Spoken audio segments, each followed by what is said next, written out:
Hi friends, आपका स्वागत Vinod GS news channel में। आज लूनी नदी के बारे में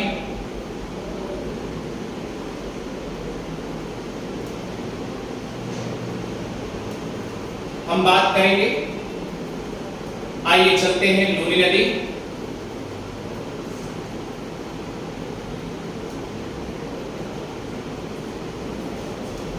ये आपका पोर्शन राजस्थान का है और इधर का पोर्शन आपको याद होगा, ये गुजरात का है, ये राजस्थान है और ये गुजरात है। ये आपका कच्छ का रण है, कच्छ का रण। और इधर आप पोर्शन जाएंगे तो आपको मिलेगा लिटिल का रण, लिटिल का रण। तो आज हम पढ़ने वाले हैं लूनी नदी। आइए चलते हैं फटाफट लूनी नदी के बारे में। टोटल लंबाई टोटल है 320 किलोमीटर। और याद रखना, ये इसका उद्गम जो होता है, उद्गम अरावली रेंज का एक पहाड़ है जिसे नाग पहाड़ बोला गया है। नाग पहाड़। अब नाग पहाड़ कहां है? पुष्कर वैली के पास। अब पुष्कर वैली कहां है? अजमेर के पास।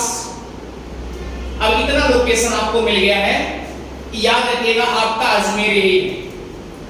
इसका मतलब अरावली रेंज, अरावली रेंज के दक्षिण में आप जाएंगे, आपको एक मिलेगा नाग पहाड़ और इसी के यहां पर मिलेगा पुष्कर वैली। तो एग्जैक्ट लोकेशन आपका जो है नाग पहाड़ है। यहीं से अजमेर है, अजमेर के पास यहीं से आपकी नदी लूनी नदी निकलती है। और लूनी नदी याद रखिएगा, निकलने के बाद ये कच्छ के रण में अपना पानी क्या कर देती है? सुखा देते, गिरा देते। लेकिन सवाल ये है, ये जो पोजीशन है ये बालतोरा का है, बालतोरा का। अब ये सोचिए कि बालतोरा यहां से जब भी निकलती है, पुष्कर वैली से निकलने के बाद जब तक लूनी नदी बालतोरा के पास नहीं पहुंच जाती है, तब तक वह नदी क्या रहती है? मीठी रहती है, मीठी। लेकिन बालतोरा क्रॉस होने के बाद यह नदी खारी हो जाती है। क्या हो जाती है? खारी हो जाती है। इसका मतलब कि लूनी एक ऐसी नदी है जो कि याद रखना मीठी और खारी दोनों है और राजस्थान की सबसे बड़ी नदी भी है। इतनी बात तो समझ में आ गई होगी। ये पुष्कर वैली से निकली तो यहां पर आगे जैसे बढ़ती है, आप यहां पर एक मिलता है झील, सांभर झील। क्या मिलता है? सांभर झील मिलता है। और याद रखना, सांभर झील या अंतःस्थली, सांभर झील या अंतःस्थली झील है जो कि खारे पानी की झील है। खारे पानी की झील है, लेकिन भारत की सबसे बड़ी भी खारे पानी की झील है, ये भी याद रखिएगा। लेकिन अंतःस्थली झील भी है। ठीक है, इतनी बात तो समझ में अच्छे से आ गई होगी। आगे चले। अब देखिए, यहां से जैसे बढ़ी आगे बढ़ी तो एक चीज आपको यह भी पता हो कि यहां पर कंट्रीब्यूटर के रूप में बाएं छोर से मिलने वाली नदियां भी हैं। आपको याद होगा, यहां पर एक नदी मिलती है इधर ऐसे, ये नदी का रेंज ऐसे है। ध्यान दीजिएगा, इसको मिटा करके, क्योंकि हो सकता है ना दिखाई दे रहा हो, इसको मिटा दे रहे हैं आप। एग्जैक्टली यहां पर बना दे रहे हैं फिगर, आप देखिएगा। ये नदी का रेंज ऐसे है, ऐसे आई, फिर ऐसे बनी, ये लोकेशन ऐसे है, फिर उसके बाद ये कक्षकरण है। ये आपका बालतोरा है,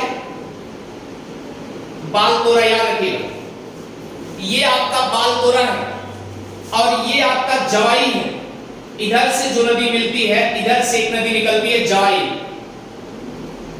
जवाई नदी लूनी नदी की सबसे बड़ी नदी है, आप ये कह सकते हैं मुख्य नदी है। और ये आज भी न्यूज़पेपर में छाया हुआ है मगरमच्छों को लेकर के। मगरमच्छ को लेकर के ये आज छाया हुआ। ये बताया जा रहा है कि इसके पहले जो जवाई नदी थी, ध्यान दीजिएगा, इसके पहले जो ये जवाई नदी थी, यहां पर लगभग पानी रहा करता था। लेकिन अब ऐसी सिचुएशन आ रही है धीरे धीरे कि यहां पर दलदली क्षेत्र बच रहे, पानी की नामो निशान नहीं है। अगर पानी नहीं है तो दलदली भी, और ये भी बताया जाए अगर दलदल है तो मगरमच्छ रहेंगे कहां। अगर मगरमच्छ नहीं रहेंगे तो ये बताया जा रहा है कि लगभग 350 मगरमच्छ जो है मगर में चले गए। अर्थात अगर मगर तगर जगह लेकिन आ जाए कुछ कमियां हैं तो ये बात समझ लीजिए मगर क्या है, मगर में हो गए। कहने का मतलब ये मरने की कगार पे है। 350। अगर आपसे कभी भी पूछा जाए कि जवाई नदी का आज अभी हाल में जवाई नदी बहुत चर्चित में है, तो याद रखना केवल स्पेशली लूनी नदी की मुख्य धारा रहने के कारण और इसमें पानी रहने के कारण आज भी इसमें सूखापन दिखाई दे रहा है। और सूखापन दिखाई दे रहा है वो भी मगरमच्छ लुप्त होते जा रहे हैं, यानी मरने के कगार पे हैं, इसीलिए आज चर्चित हाल में रहा हुआ। अब आइए चलते हैं, यहां आपका साभर झील है, साभर झील। अब आगे देखिए, उसके बाद ध्यान दीजिएगा एक कंट्रीब्यूटर के रूप में मिलती है बंदी। हमने आपसे बताया था जहां से उद्गम होगा, अगर कोई नदी इधर से इधर जा रही है तो इधर से बायां होगा, इसका मतलब इधर से कोई मिलेगा तो बाएं मिलेगा, बंदी हो गया। अब आगे चलिए, उसके बाद फिर सुकई आएगी, सुकई नदी, और याद रखिएगा सुकरी नदी। तो कौन कौन सी हो गई, बंदी, सुकई, सुकरी, जवाई, जिसमें जवाई मुख्य नदी है, ये भी याद रखिएगा। इतनी बात तो अच्छे से समझ में आ गई होगी। जवाई चर्चित में रहा है मगरमच्छों को लेकर के, जो कि मगर प्रजाति है, जो कि लुप्त होने के कगार पे है, ये भी पता चल गया। और दूसरी बात है कि लूनी नदी इकलौती नदी है जो कि भारत में रेगिस्तानों में लुप्त हो जाती है। ऐसा नहीं है, लूनी के अलावा भी है, लूनी के अलावा बनास है, पश्चिमी बनास की है। लूनी ही नहीं है जो रेगिस्तान में लुप्त हो जाती है। बस इतना ध्यान देना कि राजस्थान की जो नदी है जो सबसे बड़ी है वह लूनी है, वह भी रेगिस्तान में लुप्त हो जाती है, इतना ध्यान दीजिएगा। ये बात तो समझ में आ गई।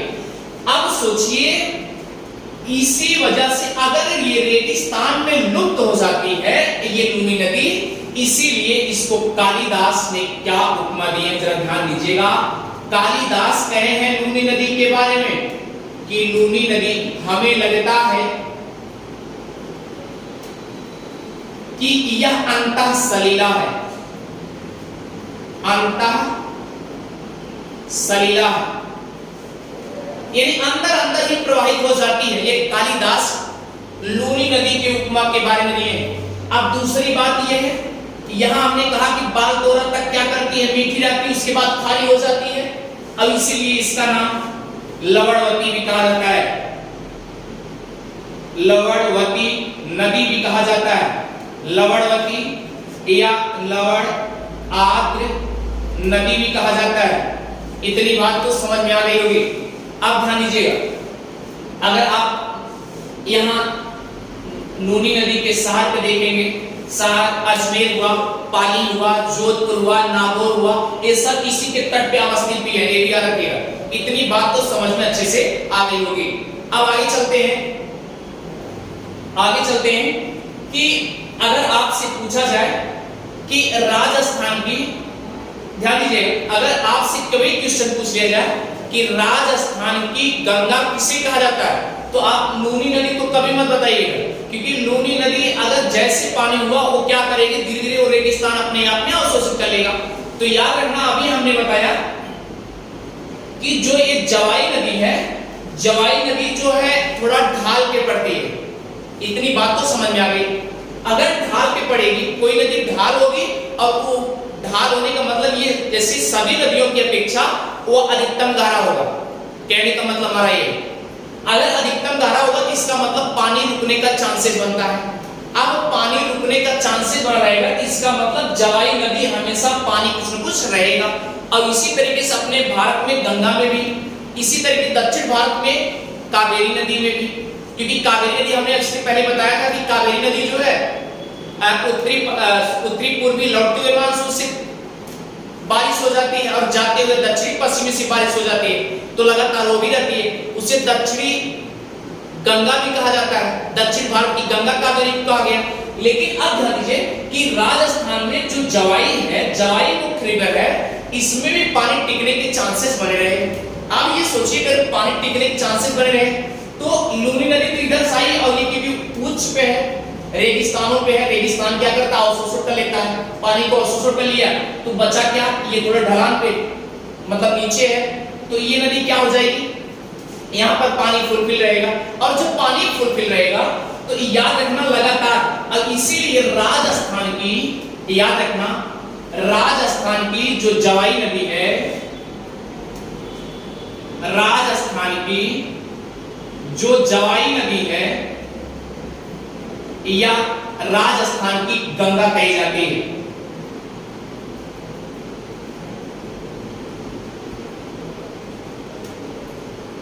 ये राजस्थान की गंगा कही जाती है। इतनी बात तो आपको समझ में अच्छे से आ गई होगी। मैंने कहा कि देखिए, सबसे पहले अरावली रेंज के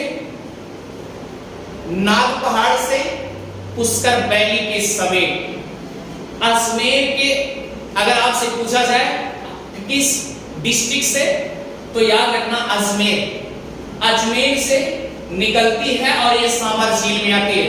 और याद रखना, साबर झील में आने के बाद वो क्या समझिए कि अजमेर जो है, अजमेर से निकलने के बाद जैसे साबर झील पहुंचती है, तो साबर झील तो खारे पानी की झील है, बताया गया। मैंने आपको एग्जांपल कई बार दिया कि जब लगातार अनवरत पानी किसी ग्लेशियर द्वारा पानी आ रहा हो तो अपने आप में मीठा पानी बना रहेगा, और जब वह मीठा यानी धीरे धीरे रेगिस्तानों का जो क्षारीय है, जो अम्ल है, वो धीरे धीरे पानी में उतरता जाएगा, तो स्वाभाविक सी बात, और कितना भी अच्छा होगा पानी, वो अपने आप में क्या हो जाएगा, खारा हो जाएगा। तो ये ध्यान दीजिएगा। तो इसीलिए खारे पानी की झील कौन सी है, सांभर झील। अगर आपको अच्छे से समझ में आ गया तो विनोद जीएस गुरु चैनल को सब्सक्राइब करना भी ना भूलें और शेयर करना भी, और जल्दी जल्दी हम भी सोच रहे हैं कि लाइव आए और आप हमको लाइव का चांस दीजिए। उसके बाद आप क्लास 2-2 4-4 घंटे लगातार लेते रहिए। Thank you.